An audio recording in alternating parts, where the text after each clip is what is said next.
Subscribe कीजिए हमारे channel को और बेल आइकॉन को दबाइए हमारी लेटेस्ट वीडियो सबसे पहले देखने के लिए।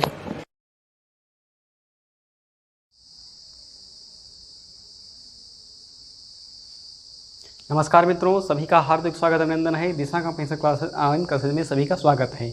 हम लोग पढ़ेंगे हिंदी व्याकरण में। इससे पहले जो हमारी श्रृंखला चल रही है जिसमें अपने बहुत महत्वपूर्ण जो प्रकरण है उनका अध्ययन किया। आज हम लोग इसी श्रृंखला को आगे बढ़ाएंगे। आज हम पढ़ने वाले हैं समास के विषय में।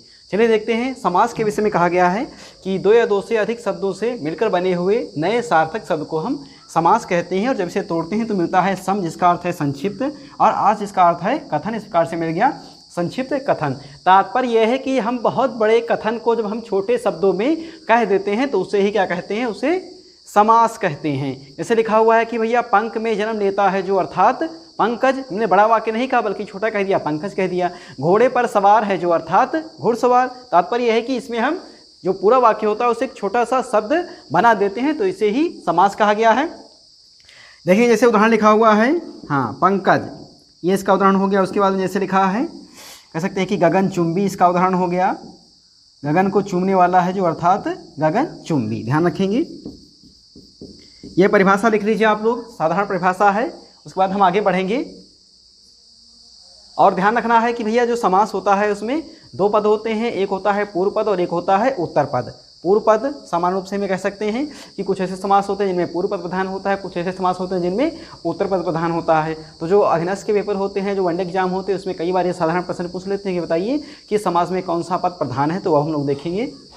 जी मेरा विचार है कि आप लोगों ने ये लिख लिया होगा। अब हम देखेंगे कि जो पद की प्रधानता होती है पूर्व पद या उत्तर पद में कौन सा प्रधान होता है। हाँ, सबसे पहले हम लोग देखते हैं कि किस समास में पूर्व पद प्रधान होता है। ध्यान दीजिए, हाँ, पद की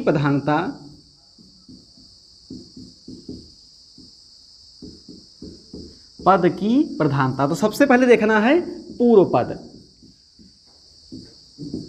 पूर्व पद प्रधान, आपको ध्यान रखना है पूर्व का मतलब है प्रारंभिक पद। तो इसमें एक समास आ जाता है अव्ययी भाव समास। अव्ययी भाव समास भैया इसमें आता है, ये हो गया पूर्व पद प्रधान। उसके बाद आता है उत्तर पद प्रधान। उत्तर का पद प्रधान का मतलब है दूसरा पद प्रधान होना। इसमें अगर हम देखें तो इसमें कर्मधारय हो गया जी, और इसमें अगर देखें तो इसमें तत्पुरुष हो गया, और अगर इसमें देखते हैं भैया तो इसमें द्विग आ जाता है। उसके बाद आता है भैया अगला होता है कि दोनों पद प्रधान। प्रश्न पूछ लेंगे कि बताइए किस समास में दोनों पद प्रधान होते हैं। तो आपको ध्यान रखना है कि जो द्वंद्व समास होता है, इस प्रकार से द्वंद्व समास में दोनों पद प्रधान होते हैं। उसके बाद इसमें कभी कभी पूछ लेते हैं कि बताइए किसमें कोई पद प्रधान नहीं होता है। कोई पद प्रधान नहीं,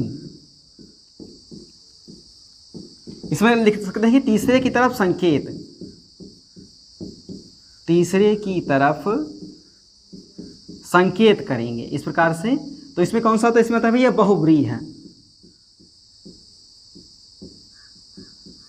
इसमें आ जाता है बहुब्रीहि समास। ये बहुत महत्वपूर्ण है, बहुत बार वनडे एग्जाम में पूछ लिया गया है कि बताइए किस पद में कौन सा पद, किस समास में कौन सा पद प्रधान होता है। तो आपको ये ध्यान रखना है, लिख लीजिए। उसके बाद हम समास की व्याख्या प्रारंभ कर दें।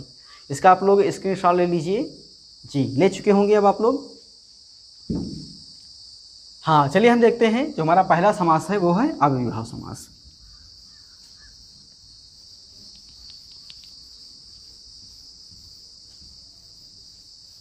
जी ध्यान दीजिए अव्ययी भाव समास के बारे में।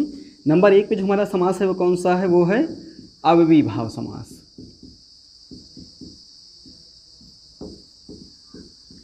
आपको ध्यान रखना है, इसमें बताया गया कि पूर्व पद प्रधान होता है और पूर्व पद अव्यय होता है। पूर्व पद क्या होगा भैया, अव्यय होगा। अव्यय होगा उपसर्ग सहित।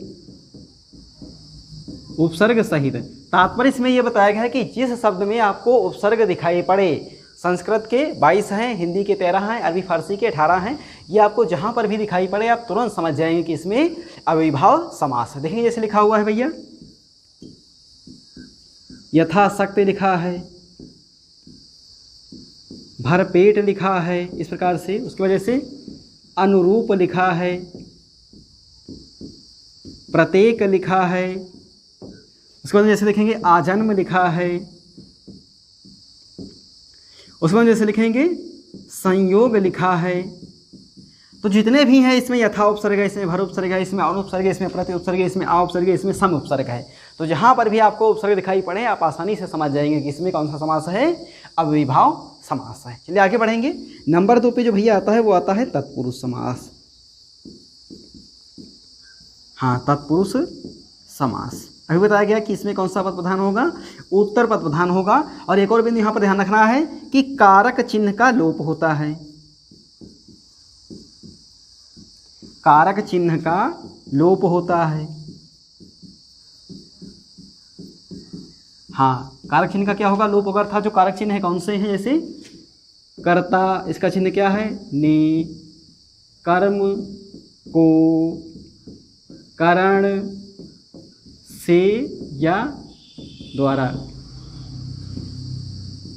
संप्रदान के लिए, अपादान, अलग होने के संबंध में,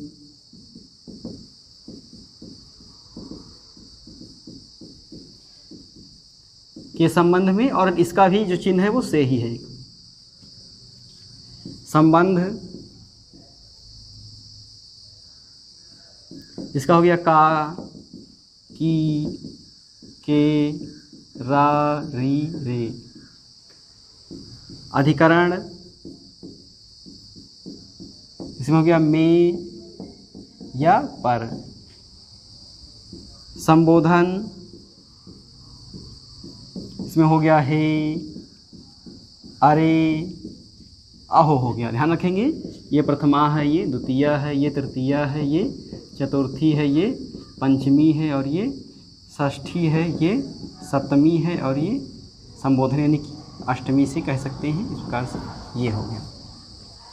तो ये कारक चिन्ह है। और ध्यान रखेंगे जो ये लिखा हुआ है कि करण और से, इन दोनों का जो कारक चिन्ह है वो से ही है, परंतु करण में क्या होता है कि इससे सामान्य होता है, और अपादान में क्या होता है, से अलग होने के संदर्भ में। जैसे लिखा है कि वृक्ष से पत्ते गिरते हैं तो अलग हो रहे हैं, तो वहाँ पे क्या होगा कि अपादान आ जाएगा। तो ये कारक चिन्ह का लोप होगा, और वहाँ पर कौन सा समास होगा, तत्पुरुष समास होगा। जैसे देखिए लिखा हुआ है भैया राजपुत्र, तो इसका हम अर्थ क्या निकालेंगे, राजा का पुत्र, संबंध हो गया। उसके बाद जैसे लिखा है भैया पाकशाला, इस प्रकार से लिखा है, तो इसका अर्थ क्या निकालेंगे, पाक के लिए शाला। उसके बाद जैसे लिखा है भैया ग्रामगत, इस प्रकार से लिखा है, तो इसमें क्या होगा, ग्राम को आगत। उसके बाद जैसे लिखा है यहाँ पे गगन चुंबी, ये लिखा हो तो आप क्या समझ जाएंगे, गगन को चूमने वाला। उसके बाद जैसे लिखा है भैया कि घुड़सवार लिखा है भैया, यहाँ पर घुड़सवार लिखा है तो क्या हो जाएगा, घोड़े पर सवार, इस प्रकार से हो सकता है। उसके बाद जैसे लिखा है, जैसे लिखा है कि हवन सामग्री, ये इस प्रकार से लिख दिया गया है, तो इसमें क्या होगा, इसमें हो जाएगा हवन के लिए सामग्री। इससे यहाँ पर ये स्पष्ट हुआ, यदि आपको कारक चिन्ह की जानकारी नहीं है तो आप तत्पुरुष समास सही कर सकते हैं। तो सर्वप्रथम आप कारक चिन्ह को पढ़ें, उसे समझें, उसके बाद आप आसानी से तत्पुरुष समास सही कर सकते हैं। तो ये आप लोग लिख लीजिए, उसके बाद हम आगे बढ़ जाएँ तुरंत बगैर समय गंवाएं। हाँ, ध्यान रखेंगे, अब हम लोग आगे बढ़ेंगे बगैर समय गंवाएं। हाँ चलिए, मेरा विचार है कि लिख चुके होंगे। अब हम देखेंगे जो हमारा नंबर 3 पे जो समास आता है वो है भैया कर्मधारय समास।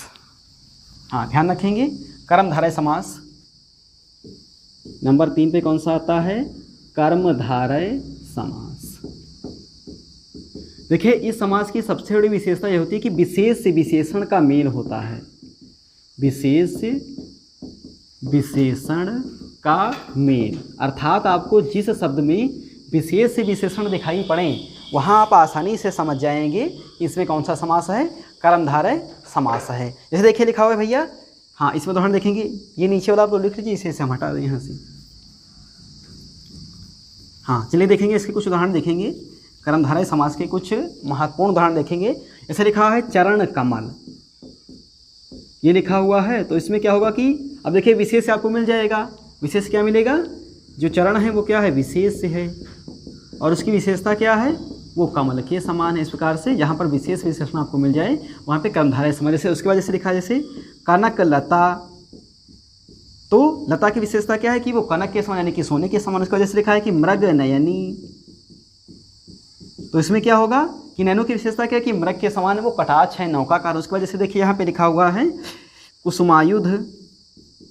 माफ कीजिए, ये इसमें नहीं आएगा, ये अपवाद मान लिया जाता है, ये बहुब्रीहि समास में आ जाता है। फिर देखिए जैसे लिखा हुआ है जी, जैसे लिखा है प्राण प्रिय लिखा है, तो उसकी विशेषता क्या हो जाएगी कि वो प्राणों से, जो प्रिय है वो प्राणों से भी प्रिय है, विशेषता मान लेंगे। उसके बाद देखेंगे जैसे लिखा हुआ है जी, उसके बाद लिखा है महापुरुष।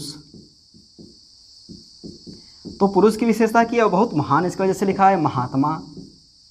तो आत्मा की विशेषता क्या कि वो बहुत महान है। तो इस प्रकार से तात्पर्य है कि जहाँ पर आपको विशेषता दिखाई पड़े आप आसानी से समझ जाएंगे कि इसमें कर्मधारय समास है। चलिए हम अगला समास देख रहे हैं। कर्मधारय के बाद हम आगे बढ़ेंगे, या आप लोग लिख चुके होंगे, मेरा विचार है जी। कर्मधारय के बाद हम तुरंत आगे जो पहुँच जाते हैं, अगला जो हमारा समास आता है भैया वो आता है द्विग समास। हाँ, द्विग समास में अभी आपको बताया गया था कि उत्तर पद प्रधान होता है और इसमें ध्यान रखेंगे संख्या का बोध होता है। सबसे सरल यही है, संख्या का बोध होता है। अर्थात जहाँ पर आपको संख्या दिखाई दे वहाँ पे आप समझ जाएंगे कि इसमें द्विग समास है। देखिए जैसे देखिए लिखा हुआ भैया चौराहा लिखा हुआ है, तो उसका अर्थ क्या है चार राहें। नवरत्न लिखा हुआ है, इसका अर्थ क्या है कि नवरत्न यहाँ पर सम्मिलित। उसकी वजह से लिखा है कि एक और इसमें जैसे पंचमढ़ी आ जाता है, इसे भी भैया अपवाद में रख लेते हैं, परंतु सामान्य रूप से ऐसे पंचमढ़ी यानी कि 5 वटों का समूह। परंतु जब वो स्थान आ जाता है कि ऐसे वो पंचमढ़ी जहाँ पर सीता राम और लक्ष्मण साथ साथ रहते हों, तो वहाँ पे बहुब्रीहि समास हो जाता है। उसकी वजह से देखिए लिखा हुआ है यहाँ पर दोपहर लिखा हुआ है, दोपहर दो पहर आ गया। उसकी वजह से त्रिलोक लिखा हुआ है, यानी कि 3 लोक आ गए। उसकी वजह से त्रिनेत्र लिखा हुआ है, 3 नेत्र आ गए। इस प्रकार से जब आए तो आप समझ जाएंगे, यानी कि तात्पर्य है कि जहाँ पर आपको संख्या दिखाई पड़े आप आसानी से समझ जाएंगे कि इसमें द्विग समास है। चलिए हम आगे बढ़ रहे हैं, उसे आप लोग लिख लीजिए। इधर हम देखेंगे अगला जो हमारा समास आता है वो है द्वंद्व समास। बहुत साधारण समास है, बहुत आसानी से हमें समझना है, हर परीक्षा में हमें सही कर लेना है जी। आगे देखते हैं अगला जो हमारा समास आता है वो आता है द्वंद्व समास। द्वंद्व समास के विषय में ये कहा जाता है कि सबसे पहली विशेषता तो ये होती है कि इसमें और शब्द का लोप होता है, और शब्द का लोप। इसका तात्पर्य है कि और शब्द इसमें गायब होता है, और जहाँ पर लोप होता है उसके स्थान पर क्या जाता है योजक चिन्ह आ जाता है। भैया ध्यान रखेंगे, योजक चिन्ह छोटा होता है और जो निर्देशक चिन्ह होता है वो बड़ा होता है। और एक और विशेषता इसमें होती है कि इसमें सामान्य रूप से जो विलोम शब्द होते हैं, विलोम शब्द हो गए, उसके बाद में जैसे भिन्नार्थक शब्द हो गए, इस प्रकार के जब शब्द आते हैं तो उनमें सामान्यतः द्वंद्व समास ही होता है। जैसे देखिए लिखा है माता पिता, तो ये एक दूसरे के विलोम है और बीच में योजक चिन्ह लगा, तो आप आसानी से समझ जाएंगे क्या है इसमें द्वंद्व समास। उसके बाद जैसे लिखा है राजा रानी, तो ये क्या है एक दूसरे का विलोम है और इसमें योजक चिन्ह लगा हुआ, तो आप आसानी से समझ जाएंगे कि इसमें कौन सा समास है, इसमें द्वंद्व समास है। कुछ अनुदाहरण देखें जैसे जी, आगे जैसे लिखा है पाप पुण्य लिखा हुआ, वही बात बताई गई है, पाप पुण्य लिखा हुआ, तो इसमें भी देखिए क्या है, इसमें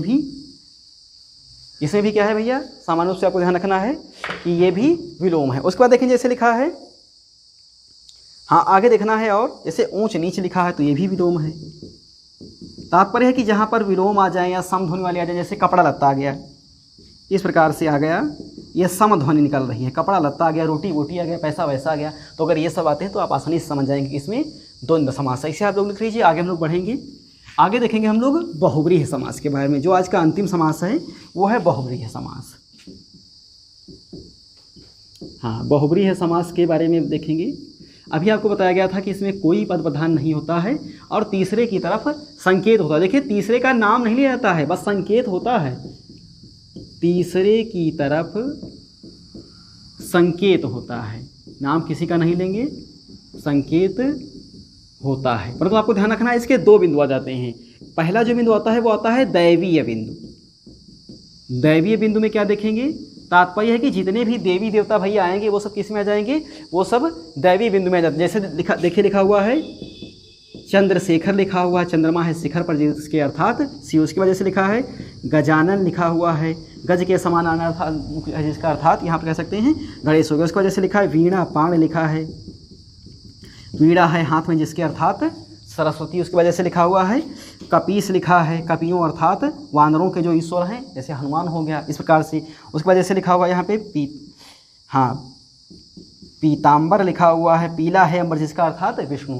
तो आपने देखा किसी का नाम नहीं आ रहा है, सिर्फ संकेत आ रहा है। तात्पर्य है कि जब किसी देवी देवता का नाम आ जाए, दशानन आ गया, इस प्रकार से आ जाए, किसी भी देवी या देवता का नाम आए तो आप आसानी से समझ जाएंगे कि इसमें कौन सा बहुब्रीहि समास है। दूसरा इसका भैया बिंदु में देखना है, दूसरे बिंदु में ये बताया जाता है कि तीसरे की तरफ इशारा होता है, परंतु कोई देवी देवता नहीं होता, सामान्य शब्द आ जाता है। जैसे कह दिया गया कुमारी है, जैसे कहा गया कि जिस कन्या का विवाह नहीं हुआ है, इस प्रकार से कह दिया जाए, जिस कन्या का विवाह ना हुआ हो तो उसे क्या कहेंगे, उसे हम कह सकते हैं कुमारी कह सकते हैं। अगर जैसे इसमें आ सकता है पंक में जन्म लेता है जो, पंक का मतलब भैया कीचड़ होता है, जन्म लेता है जो, तो उसे हम क्या कहेंगे, उसे हम पंकज कह सकते हैं। इस प्रकार से तो ध्यान रखेंगे, एक दैवी बिंदु हो गया, दूसरा सामान्य बिंदु हो गया, यानी कि तीसरे की तरफ जो संकेत हो तो आप आसानी से समझ जाएंगे इसमें बहुब्रीहि समास है। एक और बिंदु आपको ध्यान रखना है कि भैया असमंजस ये हो जाता है कि कभी कभी कुछ उदाहरण आते हैं, उन्हें हम बहुब्रीहि समास माने या उन्हें हम कर्णधारय माने या द्विग माने, इस प्रकार की जो कह सकते हैं गलतियाँ हमसे हो जाती है, तो हमें सही करना है। तो ध्यान रखेंगे बहुब्रीहि जी, बहुब्रीहि व कर्मधारय, इसमें बहुत अंतर आ जाता है। तो देखना है जैसे लिखा हुआ है घनश्याम, तो आपको ध्यान रखना है। वैसे तो अगर देखें तो जो बादल है उनकी विशेषता क्या है, घन का मतलब हो गया भैया बादल, अब इनकी विशेषता क्या है कि ये काले हैं, तो जब विशेष विशेषण आए तो हम आसानी से समझ जाएंगे कि इसमें कर्मधारय समास है। परंतु अभी आपको बताया गया कि जब कोई दैवी बिंदु आएगा तो आप क्या समझेंगे, आप आसानी से समझ जाएंगे कि इसमें बहुब्रीहि समास है। बहुत महत्वपूर्ण है, कई बार गलत हो जाता है। इस प्रकार से कोई भी आ जाए देवियाँ तो आप आसानी से बहुब्रीहि लगाएंगे। उसके बाद देखिए जैसे एक और इसमें जाता है बहुब्रीहि और द्विगु में अंतर हो जाता है। आप देखेंगे जैसे लिखा हुआ है दशानन लिखा हुआ है, तो ध्यान रखेंगे दशानन अगर हम देखें तो इसमें 10 है आनंद, जिसके अर्थात संख्या गई तो इसमें द्विग होना चाहिए। परंतु अभी आपको बताएगा कि जब कोई दैवी बिंदु आएगा तो आप आसानी से उसमें क्या सही करेंगे, बहुब्रीहि सही कर देंगे। तो ये कुछ बिंदु है, इनको आप अवश्य ध्यान रखेंगे। आज हम लोग समाज के विषय में हमने देखा। मेरा विचार है कि आपको ये वीडियो अच्छा लगा होगा, तो इसे लाइक करें, शेयर करें, सब्सक्राइब करें। धन्यवाद। जय दिशा तय दिशा।